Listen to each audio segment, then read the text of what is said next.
बड़ा धक्कर और क्या हो सकता है। और उसके बाद भी कार्रवाई के नाम से 3 लोग जेल भेजे गए, वो भी छोटे अफसर। नगर विकास की क्या कोई जिम्मेदारी नहीं है? देखिए बिरजेश जी, उत्तर प्रदेश में या देश में एक चीज बहुत साफ है कि जो बीजेपी में जाता है वो पवित्र हो जाता है, चाहे वो घोटाला करके आवे चाहे अपराध करके। ओपी सिंह की पार्टी ऐसी है जिसको पवित्र पार्टी कहते हैं कि चाहे जहां से आओ इसमें शामिल हो जाओ, सारे पाप धुल जाएंगे। तो बहुत सारे लोग बीजेपी में शामिल हुए, बहुत बड़ी पार्टी बनी बीजेपी देश की। और शामिल कराने का तरीका ये भी है, वो तो साफ पूछते हैं भाई शामिल होगे कि जेल जाओगे, तो आदमी कहता है भैया जेल जाने से अच्छा है शामिल हो जाओ, सारी व्यवस्था है यहाँ। आज 25 लोग मर गए, लिंटर के नीचे दब के मर गए। जो व्यक्ति बुजुर्ग मरा था उसका पोता भी इस लिंटर के नीचे दब के मर गया, वो दिल्ली से आया था। ये दर्दनाक हादसा है। इससे पहले बनारस में एक बहुत बड़ी घटना हुई थी, उसमें भी कई लोग मारे गए, आपको याद होगा, जिसमें पुल गिर गया था। तो लेकिन समस्या ये है कि कांग्रेस वाले करें तो घोटाला और भाजपा वाले करें तो फिर क्या है, राष्ट्रवाद है। कांग्रेस की सरकार में हो तो सब घोटाला है।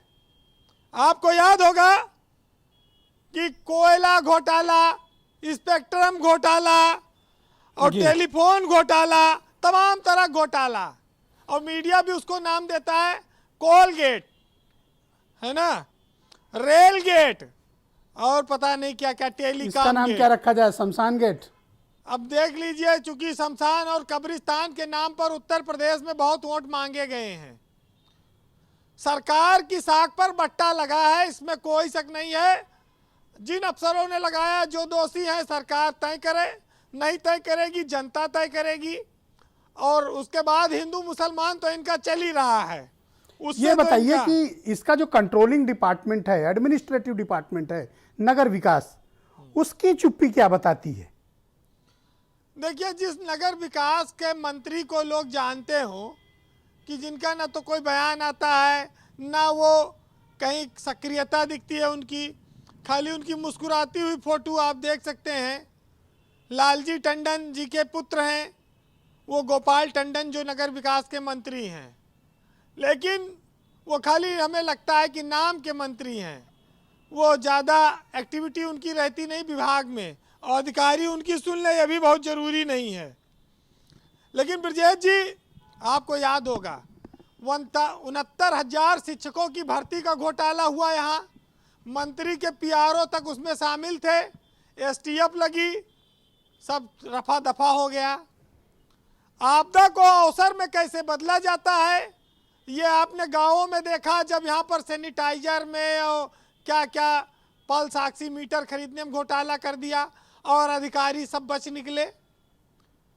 अब तो आप ये समझ लीजिए पशुपालन घोटाला आपकी जानकारी में है उत्तर प्रदेश में।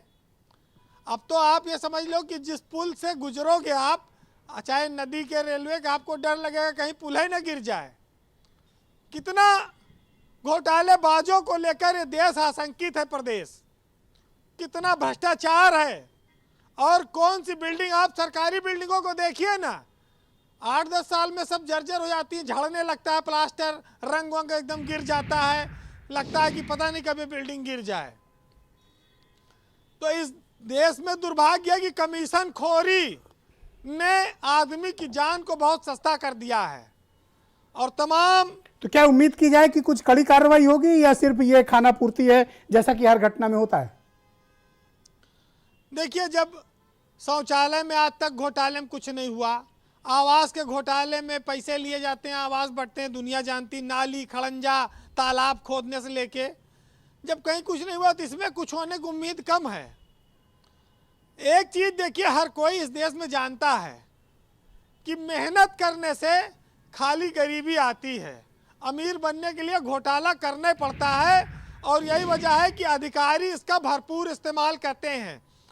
नेता और अधिकारियों का गठजोड़ इस घोटाले में शामिल है, जिसने आज देश को इस दुर्दशा में पहुंचाया है। और ये दुख का दिन है। और नए साल की शुरुआत हम लोग कोरोना से जूझ रहे थे, लाखों लोग मर रहे हैं। ऐसे में उम्मीद थी कि नया साल कुछ अच्छा लेकर आएगा, लेकिन उत्तर प्रदेश में आजकल अब कौन जाएगा लोगों के मरने में, और जाए शमशान घाट पे तो छाया में डर के मारा बैठेगा नहीं वो, चाहे आग बरसे गर्मी बरसे।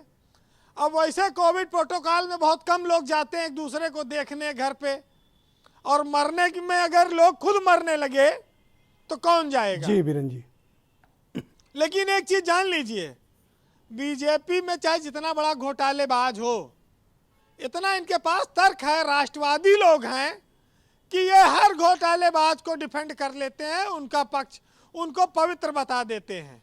और निर्मल है भाई, गंगा है, बीजेपी जो जाए नहा ले वो पवित्र। खैर, हमारे देश में इस तरह के घोटालों पर बहुत सारी बातें लिखी गई हैं, लेकिन नेता और अफसर का गठजोड़ इसके लिए जिम्मेदार है, चाहे वो नगर पालिका का अध्यक्ष हो, विधायक हो, या जो भी और लोग हैं। ये आपने बात सही उठाई कि जो प्रभारी मंत्री हैं वो खाली काजू और किशमिश प्लेट में खा के लौट आते हैं कि कहीं मौके पर सत्यापन भी करने जाते हैं। ये काहे के प्रभारी मंत्री बनाए गए सिर्फ हैं? कागजों पर काम होता है वीरेन जी, सिर्फ कागजों पे और कुछ नहीं।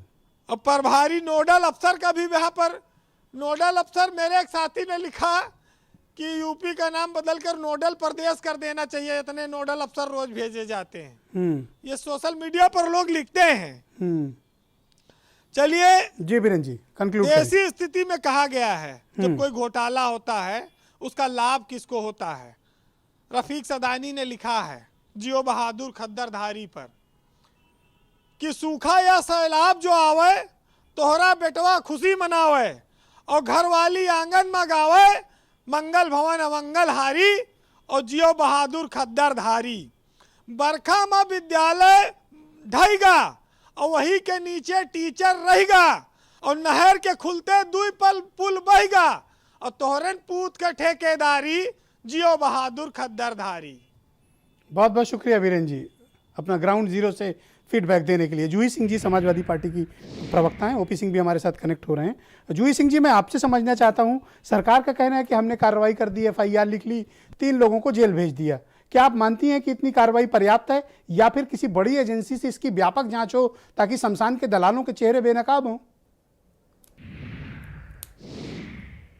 ब्रिजेश जी, चेहरे बेनकाब हो ये बहुत जरूरी है। साथ ही इस पैनल पे मैं देख रही थी हेमंत भाई बात कर रहे थे, तो सिस्टम की बात हो रही है, वो बाद में सुधार लीजिएगा, पहले जिम्मेदारी सरकार की तो फिक्स कर लीजिए। 25 लोगों की जान गई है, ये कहना कि बहुत दिन से ये चल रहा है और ये सरकार जो है भावना की बात हो रही है, लेकिन इस समय जिम्मेदार कौन है? कमिश्नर जांच कर रहा है ना, वही कमिश्नर जिसको जानकारी होनी चाहिए थी कि क्या हो रहा है वहां पर, वही जिलाधिकारी जिसको अच्छी तरह जानकारी होनी चाहिए।